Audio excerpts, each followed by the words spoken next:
Quality এবং quantity, পরিমাণ এবং গুণগত মান দুটো যখন এক হয়ে যাবে, এটাকে আরবিতে দুটো শব্দ ব্যবহার করা হয়, আর একমাল ও একমাল। এগুলো বলছে আল্লাহ তাআলা, আল-ইয়াওমা আকমালতু লাকুম দীনাকুম ওয়া আতমামতু আলাইকুম নি'মাতি। তাহলে রাসূলের দেয়া তাজকিয়া নফসের কাজ, রাসূলের দেখানো তাহারাতের কাজ, রাসূলের দেখানো সমাজ ব্যবস্থাপনা, রাসূলের দেখানো রাষ্ট্রনীতি, সব কিছু মিলেই কিন্তু একমাল ও একমাল, একটাকে বাদ দিয়ে একটাকে রক্ষা করে না। এই বিষয়টা আমাদেরকে মাথায় নিতে হবে।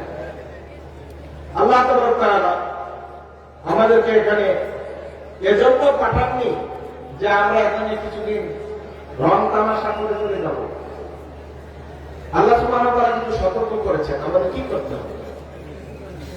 وَأَمَّا مَنْ طَغَى وَآثَرَ الْحَيَاةَ الدُّنْيَا, যারা বাড়াবাড়ি করেছে, সীমা লঙ্ঘন করেছে, وَآثَرَ الْحَيَاةَ الدُّنْيَا, দুনিয়ার জীবনকে প্রাধান্য দিয়েছে, وَإِنَّ الْجَحِيمَ هِيَ الْمَأْوَى, তাদের শেষ ঠিকানা হলো জাহান্নাম। তাহলে মানুষের টাকা মেরে, অর্থ মেরে, জোর করে, জুলুম করে, সন্ত্রাস করে, চাঁদাবাজি করে, যা কামাই করে, এগুলো শেষ পরিণতি কি? জাহান্নাম। وَأَمَّا مَنْ خَافَ مَقَامَ رَبِّهِ وَنَهَى النَّفْسَ عَنِ الْهَوَى, যারা ভয় করে আল্লাহর সামনে দাঁড়িয়ে নিজের জবাবদিহিতা এবং নিজের অন্তরকে সমস্ত কুপ্রবৃত্তি থেকে বিরত রাখে, আল্লাহ তাআলা বলেন ফাইনাল জান্নাতা হিয়াল মাওয়া, তাদের শেষ ঠিকানা হলো জান্নাত। এখন আপনাকে বাছাই করে নিতে হবে, আপনি কি জান্নাতের শেষ ঠিকানা চান না জাহান্নাম আপনার শেষ ঠিকানা হোক, এটা বাছাই করতে চান। এই বাছাই করার ইখতিয়ার শক্তি আল্লাহ রাব্বুল আলামিন আপনাকে দান করেছেন। আল্লাহ সুবহানাহু ওয়া তাআলা সম্পর্কে ক্লিয়ার কাট আকীদা রাখবেন, দুর্বল আকীদার কোনো সুযোগ নেই। আল্লাহ সুবহানাহু ওয়া তাআলা সত্তাগতভাবে আরশের উপর রয়েছেন, এটা আল্লাহ তাআলা কোরআনে কারীমে বলেছেন, আর-রাহমান ওয়ালাল আরশি ইসতাওয়া, আল্লাহ রাব্বুল আলামিন আরশের উপরে সমাসীন। ওয়াফি আনফুসিকুম আফালা তুবসিরুন, এই আয়াতের তাফসীর এটা নয় যে আল্লাহ সুবহানাহু ওয়া তাআলা মানুষের অন্তরে বসবাস করেন। এই তাফসীর সম্পূর্ণ ভুল তাফসীর, এটা তাফসীরে সুফি। এই তাফসীর কোন উলামায়ে কেরাম করেননি। আল্লাহ সুবহানাহু ওয়া তাআলা মানুষের অন্তরে থাকে না, আল্লাহ তাআলা কোন জায়গায় থাকে না, আল্লাহ সুবহানাহু ওয়া তাআলা আরশের উপরে। কোরআন বলছে, আমি বলছি না। যদি আপনি কোরআন বিশ্বাস করেন তাহলে আল্লাহ সুবহানাহু ওয়া তাআলার অবস্থানের কথা এটাই বিশ্বাস করতে হবে যে আল্লাহ তাআলা আরশের উপরে আছেন। এই কথা ঠিক কিনা বলেন? তাহলে ভুল মেসেজ মানুষের কাছে দেওয়া ঠিক না। আমি যা জানি সঠিক মেসেজটাই দেওয়া উচিত। আমি যখন ছোট ছিলাম, আপনাদেরকে একটু সময় তো কম তবু বলি, গাড়িতে উঠতাম আগে আমাদের একটু রেলগাড়ি একটু দেখবো, আটটার গাড়ি তুলতো। আপনার ছোট এই এলাকার মানুষ ছিল, যাতে এত ভিড় হতো দাঁড়ানোই মুশকিল ছিল। একজন লোক উঠতো, সম্ভবত ফকিরহাট স্টেশন থেকে উঠতো অথবা রাজাপুর রেল স্টেশন থেকে উঠতো, মাথায় লাল রুমাল বাঁধা ছিল, চেহারা একবার সুন্দর জনপ্রিয় চেহারা, মূলত সে কালেকশন করত। সে সব সময় এই আকীদা মানুষের কাছে প্রচার করত। কি বলতো? আল্লাহ সাত জমিনে জায়গা হয় না, সাত আকাশে জায়গা হয় না, আল্লাহ জায়গা হয়, আল্লাহ তাআলা জায়গা হয় মুমিনের কলবের দুই আঙ্গুলের যে রুদ্ধ কল, এখানে জায়গা হয়, এখানে আল্লাহ তাআলা থাকেন।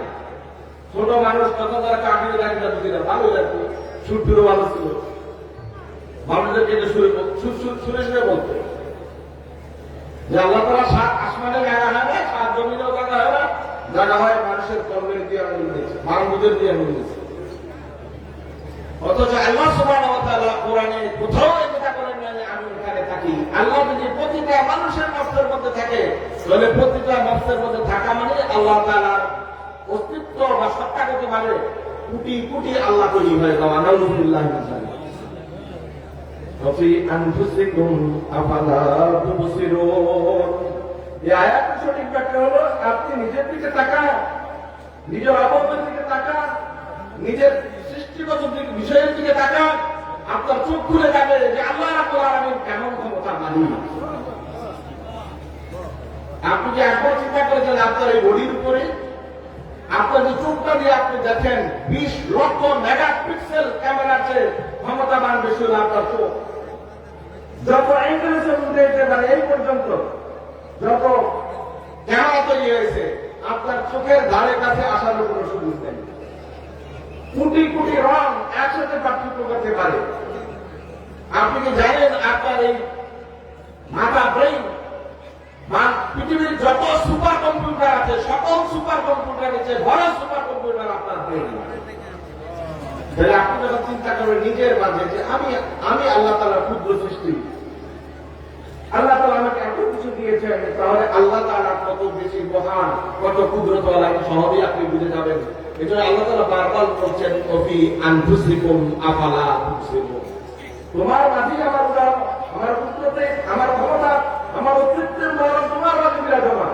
এটার অর্থ এই নয় যে আল্লাহ সুবহানাহু ওয়া তাআলা এখানে বসবাস করেন, এখানে থাকেন। সম্মানিত ভাইরা, নবী আকরাম সাল্লাল্লাহু আলাইহি ওয়াসাল্লাম আল্লাহ সুবহানাহু ওয়া তাআলা অন্তরকে তাসকিয়ার জন্য এসেছেন, অন্তর পরিষ্কারের জন্য এসেছেন, বুঝ দেওয়ার জন্য এসেছেন, ভবিষ্যৎ জীবন পরিচালনার একটা রোডম্যাপ নিয়ে যাওয়ার জন্য এসেছেন। আল্লাহ সুবহানাহু ওয়া তাআলা কি রোডম্যাপ রাসূলের জন্য দিয়েছিলেন জীবন পরিচালনার জন্য? আল্লাহ তাআলা বলেছেন সূরা কাহফ 28 নম্বর আয়াত, আল্লাহ সুবহানাহু ওয়া তাআলা বলেছেন واصبر نفسك مع الذين يدعون ربهم بالغداة والعشي يريدون وجهه ولا تعد عيناك عنهم تريد زينة الحياة الدنيا ولا تطع من أغفلنا قلبه عن ذكرنا واتبع هواه وكان أمره فرطا। জীবনের রোডে পড়ে এটা আমরা পিছিয়ে তার পিছিয়ে ঘুরি, টাকাওয়ালা লোকের পিছনে ঘুরি। আলেম ওলামা বলেন, সাধারণ মানুষ বলেন, সব মানুষদের টার্গেট থাকে কে টাকাওয়ালা, তার পিছিয়ে পিছিয়ে ঘুরা। উদ্দেশ্য কি? কিছু টাকা পাওয়া। এই কথা ঠিক কিনা বলেন? আল্লাহ তাআলা রোডম্যাপটা দেখেন। আল্লাহ বলছেন ওয়াসবির নাফসাকা, ধৈর্য ধরে থাকুন আপনি কাদের সাথে? মাল্লাযীনা ইয়াদউনা রাব্বাহুম বিল গাদাতি ওয়াশ আশি, যারা সকাল সন্ধ্যা সব সময় আল্লাহ সুবহানাহু ওয়া তাআলাকে ডাকতে থাকে, মন দিয়ে, প্রাণ দিয়ে, দিল ভরে আল্লাহ তাআলার কাছে যারা সব সময় আশ্রয় কামনা করে, ইউরিদুনা ওয়াজহা, তারা শুধু আল্লাহর সন্তুষ্টি কামনা করে, তাদের সাথে ধৈর্য ধরে থাকুন। ওয়ালা তাউদ আইনাকা আনহুম তুরিদু যিনাতাল হায়াতিদ দুনিয়া, যারা দুনিয়ার সৌন্দর্য কামাইয়ের পিছনে ঘুরে কোটি কোটি টাকা, বিলিয়ন বিলিয়ন টাকা অন্যায় অত্যাচার অপপ্রচার করে নিজেদের সম্পদের পাহাড় করে তাদের দিকে আপনি মুখ তুলে তাকাবেন। ওয়ালা তাউদ আইনাকা আনহুম তুরিদু যিনাতাল হায়াতিদ দুনিয়া ওয়ালা তুতি মান আগফালনা কলবাহু আন যিকরিনা ওয়াত্তাবা হাওয়াহু ওয়া কানা আমরুহু ফুরুতা। দুই দল মানুষের কাছে কখনোই থাকবেন না। একদল মানুষ কি? আল্লাহ তাআলা বলছেন মান আগফালনা কলবাহু আন যিকরিনা, যাদের অন্তরে আমার জিকির নাই, আমার সালাত নাই, আমার কোরআন তেলাওয়াত নাই, যাদের মধ্যে কথায় কথায় আমি আল্লাহর অনুসরণ নাই, তাদের সাথে কোনোভাবেই থাকবেন না। তাহলে আমরা যা করি, আমরা ওই নেতাদের পিছনেই ছুটি যারা নামাজ পড়ে না। কথা ঠিক কিনা বলেন? ওই মানুষদের পিছনেই ঘুরি, চলতে থাকি যারা কখনোই আল্লাহ তাআলার দিন বাস্তবায়নের জন্য একামতের দিনের কথা বলি না, তাদের পিছনে আমরা ঘুরি। কথা ঠিক কিনা বলেন? অথচ আল্লাহ কি দোয়া শিখিয়ে দিয়েছিলেন? রব্বানা হাব লানা মিন আজওয়াজিনা ওয়া যুররিয়াতিনা কুররাতা আ'য়ুনিন ওয়াজআলনা লিল মুত্তাকিনা ইমামা। আল্লাহ পাক দোয়া শিখিয়ে দিয়েছিলেন, আপনি চক্ষু শীতলকারী সন্তান চান, দম্পতি চান, স্ত্রী চান, তার পাশাপাশি আল্লাহ দোয়া শিখিয়ে দিয়েছেন ওয়াজআলনা লিল মুত্তাকিনা ইমামা, আপনার নেতা হবে একজন আল্লাহ ভীরু মানুষ। কথা ঠিক কিনা বলেন? সুতরাং দোয়া চাইবেন আল্লাহ তাআলার কাছে, আল্লাহ ভীরু মানুষ যেন আপনার নেতা হয়। এটা তো স্বাভাবিক। একজন চোরের বন্ধু কারা হয়? আরেক চোর না। এক ডাকাতের বন্ধু কে হয়? আরেক ডাকাত হয়। এক প্রেসিডেন্টের বন্ধু আরেক প্রেসিডেন্ট হয়। এক প্রধানমন্ত্রীর বন্ধু আরেক প্রধানমন্ত্রী হয়। আত্মীয়তা হয়। আপনি কি মুত্তাকি হন, আপনার ইমাম কে হবে? নিশ্চয়ই মুত্তাকি হবে, আল্লাহ ওয়ালা হবে। আপনার নেতা কোনোভাবে চোর, ডাকাত, সন্ত্রাসী, চাঁদাবাজ, মস্তান হতে পারে না। কথা ঠিক কিনা বলেন? আল্লাহ তাআলা বলছেন ওয়াত্তাবা হাওয়াহু, 2 নম্বর বদ গুণ, এখন আল্লাহর জিকির করে না, কোরআন পড়ে না, তেলাওয়াত করে না, নামাজে যায় না, আল্লাহ তাআলা দিন কায়েমের চেষ্টা করে না। 2 নম্বর ওয়াত্তাবা হাওয়াহু, মনে যা চায় তাই করে। এরকম লোক আছে না নাই? এই যে এখন তো ফতোয়ার বাজার গরম, শুধু ফতোয়া দিতেছে, যে পারে সেও ফতোয়া দেয়, যে জানে সেও দেয়, যে জানে না সেও দেয়। এমনকি আওয়াজ তুলে কাহিনী রয়েছে, কোনদিন আল্লাহর কিতাব পড়ে নাই, কোরআন পড়ে নাই, হাদিস পড়ে নাই, সারা জীবন মসজিদ বিমুখ ছিল, তারাও এখন ফতোয়া দেয়। কথা ঠিক কিনা বলেন? ওয়াত্তাবা হাওয়াহু ওয়া কানা আমরুহু ফুরুতা, যেমন খুশি তেমন বলার অধিকার যাদের আছে, তাদের সাথে আল্লাহ রাসূলের সম্পর্ক রাখতে আল্লাহ নিষেধ করেছে। যারা আমরুহু ফুরুতা, তারা সীমা লঙ্ঘনকারী, সুতরাং তাদের সাথে সম্পর্ক রাখা শুরু হয়।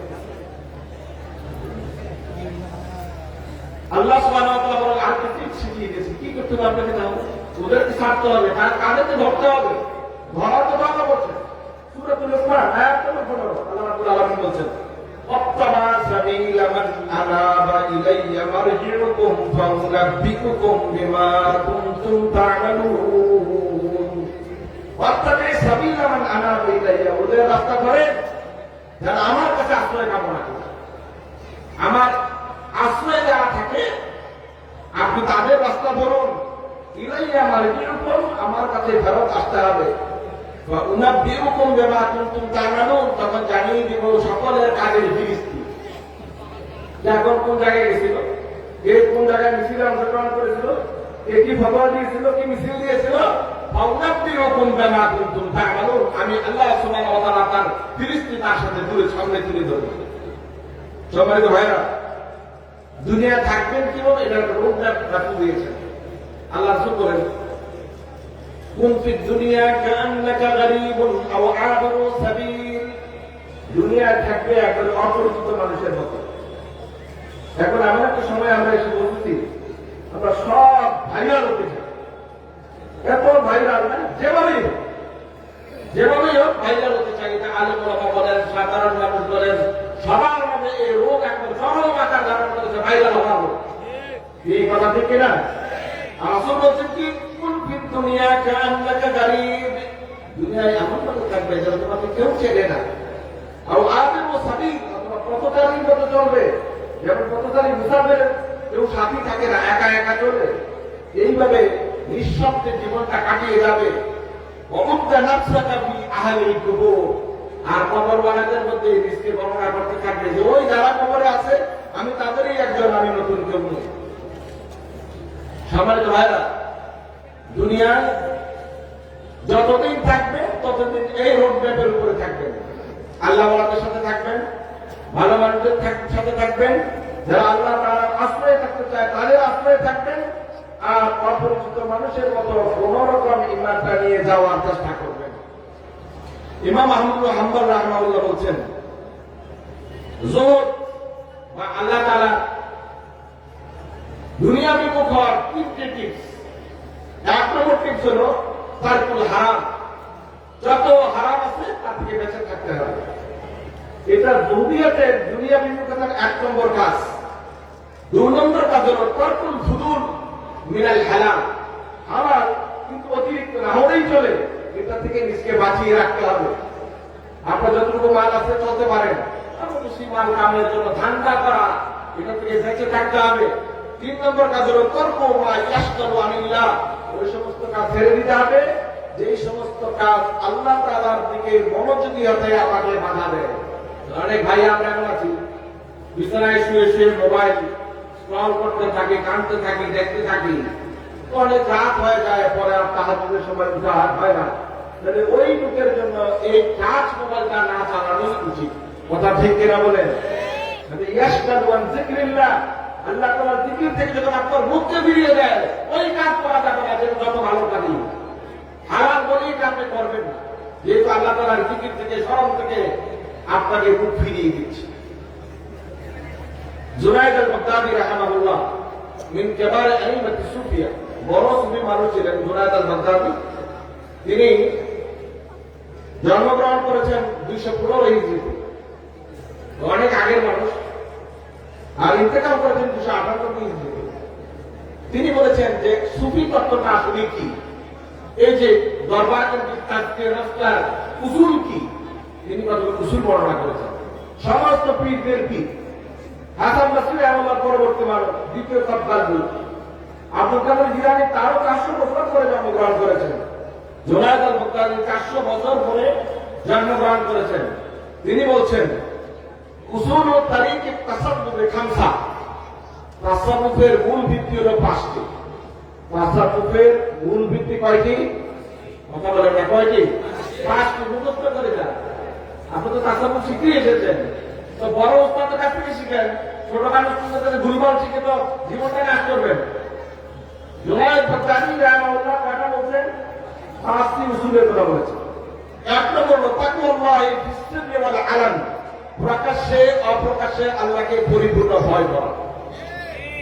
1 নম্বর তাসবিয়া, মানুষের সামনে আসলে আমার জুব্বা বড়, পাগড়ি বড়, পিছনে গেলে আমি যা করা তাই করি, এরকম লোক আছে না নাই? আর এই পোশাকটাকে ব্যবহার করে দুনিয়া কামাইয়ের ওসিলা হিসেবে সবাই আবু জাহেল সালুকি হতে চায়, কেউ আল্লাহ হইতে চায় না। সুতরাং উনি 1 নম্বর কথা বলছেন তাকওয়াল্লাহ ফিস সিররি ওয়াল আলান, প্রকাশ্যে অপ্রকাশ্যে আল্লাহকে ভয় করা। 2 নম্বর কাজ ইত্তেবাউস সুন্নাতি ফিল আকওয়ালি ওয়াল আফআল, কথায় কাজে সর্বাবস্থায় রাসূলের সুন্নতের অনুসরণ করা। তাহলে জিকির হবে কার তরিকায়? এখানে কথা কেন না আমারে বলবেন, জিকির কার তরিকায়? ওই যে বলছে উনি, আমি বলতেছেন উনি বলছে ইত্তেবাউস সুন্নাতি ফিল আকওয়ালি ওয়াল আফআল, কথায় কাজে সুন্নতের ইত্তেবা করতে হবে। 2 নম্বর কাজ। আমি একটা ঘটনা আপনাদেরকে বলি, সময় তো নাই আমাদের। আমি কিছুদিন আগে কিন্তু রাত্রে পড়াইতাম, ওখানে যখন প্রথম চালু করেছে কানি, বড় মাওলানা গোলাম হাক্কানি রাহিমাহুল্লাহ জীবিত ছিলেন, ওনার লাইব্রেরিতে অনেক কিতাব ছিল। আমার মূলত এখানে ওই রাতে পড়ানো টার্গেট ছিল না, টার্গেটটা ছিল লাইব্রেরিতে। আমি চিন্তা করলাম আমি যাই সময় দিই লাইব্রেরিতে, আমি সময় দিতে পারবো। আলহামদুলিল্লাহ আমি এখান থেকে উপকৃত হয়েছি। তো একদিন ওস্তাদকে জিজ্ঞেস করলাম যে সকালে যে সবক দেন আপনারা, ইস্তেগফারের সবক, আস্তাগফিরুল্লাহ রাব্বি মিন কুল্লি যামবিন ওয়া আতুবু ইলাইহি লা হাওলা ওয়ালা কুওয়াতা ইল্লা বিল্লাহিল আলিয়্যিল আযীম, এই ইস্তেগফারটা মূলত কোন হাদিসের মধ্যে আছে? তো মুহাক্কিক আলিমে দ্বীন ছিলেন, অনেকক্ষণ ভাবলেন, তারপর আমাকে বললেন অমুক কিতাবে আছে, কোন নামাও। আমি নামাই দুইটা আগে করে ঠিক করে রাখছি। শেষ প্রশ্নে বললেন ইমাম নববীর লেখা কিতাবুল আসকার, এটা খোলো, এটা যদি থাকে তাহলে আছে, আল্লাহ দুনিয়ার কোনো কিতাবের মধ্যে নেই। কিতাবুল আসকার ওনার লাইব্রেরিতে আছে। আমি ঘুরে ওনাকে দেখাইলাম, দেখেন ইস্তেগফারের বাবটা আছে, সেখানে এই ধরনের কোনো ইস্তেগফারের বর্ণনা নাই। বরং ইস্তেগফার আছে আস্তাগফিরুল্লাহাল্লাযী লা ইলাহা ইল্লা হুয়াল হাইয়ুল কাইয়্যুম ওয়া আতুবু ইলাইহি। ইস্তেগফার আছে আল্লাহুম্মা আনতা রাব্বী লা ইলাহা ইল্লা আনতা খালাকতানি, যেটা সাইয়্যিদুল ইস্তেগফার। এই ইস্তেগফারটা নাই। তখন আমি বললাম এখন কি করবেন? উনি তো একবারে হক ও সত্য কথা বলার মানুষ ছিল, বলেন সম্ভবত কোন মৌলবীরা বানাইয়া চালাইয়া দিচ্ছে, সম্ভবত কোন মৌলবীরা এটা বানাইয়া চালাইয়া দিতে পারবে। হযরত জুনায়েদ বাগদাদী কি বললেন? ইত্তেবাউ আস-সুন্নাহ ফিল আকওয়ালি ওয়াল আফআল, কথায় কাজে কি করা? সুন্নতের অনুসরণ করা। এইটা হবে 2 নম্বর কাজ। 3 নম্বর কাজ হলো আল-ইরাদ ওয়াল খালকি ফিল ইকবাল ওয়াল ইদবার, সৃষ্টি জগতের কোন মানুষের দিকে আপনার মনোযোগ থাকবে না। একজন বড় অফিসার আসছে, মন্ত্রী আসছে, মিনিস্টার আসছে, তার খানা আলাদা, ব্যবস্থাপনা আলাদা, তার জন্য আপনি অপেক্ষা করেন, অভিনন্দন দেন, তার জন্য ব্যবস্থাপনা আলাদা করেন। উদ্দেশ্য কি? কিছু দুনিয়া পাওয়া। উনি বলছেন এটা করা যাবে না, এটা তো আল্লাহওয়ালা মানুষের কাজ না।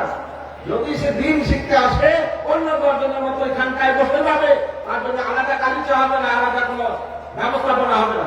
কিন্তু আমাদের দেশে এই চিত্রটা আছে না নাই? গেলে ওই যে 12 মানুষদের জন্য, বড়দের জন্য একরকম খাবার, ছোটদের জন্য একরকম খাবার, বড় মানে মেহমান হলে তাদের জন্য আলাদা ব্যবস্থাপনা। এটা সারা দেশ জুড়ে এই অবস্থাপনা, ঠিক কিনা বলো? তাহলে জুনায়েদ বাগদাদীর দেওয়া যে প্রেসক্রিপশন, এটার মধ্যে তো আমি আপনি নাই। 4 নম্বর হলো আর-রিদা আনিল্লাহি ফিল কালিল ওয়াল কাসীর, যা পান কম বেশি আল্লাহ যা দিয়েছেন তার প্রতি রিদা বিল কদা আলহামদুলিল্লাহ বলার অভ্যাস, এটা আমাদের অনেকেরই নাই। কথা ঠিক কিনা বলেন? এই চুল চারা কম হলে শুধু অভিযোগ, আল্লাহ আমাকে দেয় না, খাই না, পাই না, এই অভিযোগই করতে থাকি। আমরা অল্প কিছু পেয়ে বলি না আলহামদুলিল্লাহ, আল্লাহ যার তাকদীরে বরাদ্দ রেখেছেন এজন্য শুকরিয়া। 5 নম্বর প্রেসক্রিপশন কি? আর রুজুউ ইলাল্লাহি বিস-সাররাই ওয়াদ-দাররা, বিপদে পড়ে সুখে থাকেন, যে অবস্থায় থাকেন না কেন আপনি রুজু করবেন আল্লাহ তাআলার কাছে, আত্মসমর্পণ করবেন আল্লাহর কাছে। এই 5টি টিপস দিয়েছেন। এই 5টি টিপস অনুযায়ী যদি আমরা চলি তাহলে আশা করি আমরা আমাদের তাজকিয়া নফসটা আমাদের আসলাফি উম্মত যেভাবে করেছেন সেভাবে করতে পারবো। ঠিক কিনা বলুন? ইমাম সাল আত-তাস্তারি রাহিমাহুল্লাহ তিনিও কিন্তু এই কথাগুলো বলেছেন। তিনি 1 নম্বর কথা বলেছেন আত-তামাসসুকু আলাল কিতাব ওয়া সুন্নাহ, কিতাব এবং সুন্নাহকে কঠিনভাবে আঁকড়ে ধরা। তাহলে আপনার জিকির, আপনার ফিকির, আপনার ইস্তিগফার, আপনার তাজকিয়া সকল সবাব হবে সুন্নাহ অনুযায়ী। কথা ঠিক কিনা বলেন? যদি এটা করা যায় তাহলে আশা করা যায় যে এই তাজকিয়া নফস আল্লাহ তাআলার দরবারে কবুল হবে। উনি আরেকটা অতিরিক্ত কথা বলেছেন, সেটা হলো আকলুল হালাল, খাবারটা হতে হবে হালাল। আর কি কথা বলেছেন? শেষ কথা, কাফুল আযাব, মানুষকে কষ্ট দেওয়া থেকে বিরত থাকতে হবে। কোনটাকে কষ্ট দেওয়া যাবে না। ইমাম ইব্রাহিম আযমের নাম শুনেছেন, বড় সুফি ইব্রাহিম আযম। তিনি খুব মানুষের খ্যাতমত করতেন। এজন্য শেখ সাদি রহমাতুল্লাহ আলাইহি বলেছেন আজকে মাসটা তাসাব্বুতের কাজই হলো খ্যাতমতে কাল মানুষের সেবা করা। কিন্তু উল্টা হয়ে গেছে। এখন আমাদেরকে সব সেবা করে, আমরা কারো সেবা করি না। কথা ঠিক কিনা বলেন? আমাকে সবাই সেবা করবে, আমি কারো সেবা করবো না, তাহলে তো আমি আর সেই মাত্রায় বুঝতে পারলাম না। অত শেখ সাদি রহমাতুল্লাহ আলাইহি বলছেন খ্যাতমত করতে হবে মানুষের, এটা হলো একজন আল্লাহওয়ালা মানুষের কাজ। শেখ সাদি রহমাতুল্লাহ আলাইহি এই কথার উপরে আমল করে ইব্রাহিম আযম অনেক বড় আল্লাহওয়ালা মানুষ। তিনি আরো আগের মানুষ। এক সফরে গেছেন, সফরে যাওয়ার পরে তার সাথীরা রাতের বেলায় একটা ভাঙা বিল্ডিং এ শুয়ে গেছে। রাতের বেলায় এখন পুলিশ আর কেউ জাগরণ নাই, এমন একটা বিল্ডিং এ শুয়েছেন যে বিল্ডিং এর দরজার মধ্যে কোনো পাল্লা নেই, আর হুড় করে ঠান্ডা বাতাস আসতেছে। যারা সাথী তাদের কষ্ট হবে। এই জন্য ইব্রাহিম আযম নিজের কম্বল টাকায় তিনি খুলে দরজার মধ্যে হাত দিয়ে দাঁড়িয়ে রয়েছেন সারা রাত, যাতে সাথীদের ঠান্ডায় কষ্ট না। সুবহানাল্লাহ বলবেন না? এই হলো খেদমতে খালু। এটা হলো একজন আল্লাহওয়ালা মানুষের কাজ। আল্লাহ সুবহানাহু ওয়া তাআলা আমাদের সবাইকে আল্লাহ তাআলার প্রিয় ভজন করতে তৌফিক এনায়েত করুন। আমিন। ওয়া আখিরু দাওয়ানা আলহামদুলিল্লাহি রাব্বিল আলামিন ওয়া মা তৌফিক ইল্লা বিল্লাহ। আসসালামু আলাইকুম ওয়া রাহমাতুল্লাহি ওয়া বারাকাতুহু।